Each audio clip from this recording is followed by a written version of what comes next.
เบิดก็สบายดีพี่น้องตอนนี้บ่าวพลอยก็ลงตลาดท่าบางทองเนาะเป็นตลาดเช้าเนาะขายผ้าขายฟอยคือเก่าที่เพิ่นเด้อลงที่ตลาดเช้า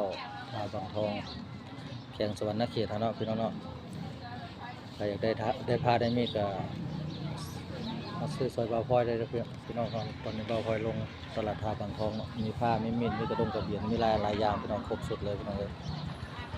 ต้องการเครื่องใจเครื่องซอยมีหวดมีฟอยล์แล้วก็มีกระด้งกระเบียนเนาะพี่น้องครบชุดผ้ามีคมคาดส่วนหมกเสียมมีครบหลายอย่างเนาะพี่น้องเนาะเครื่องใส่ในครัวเรือนเนาะพี่น้องเนาะทั่วไป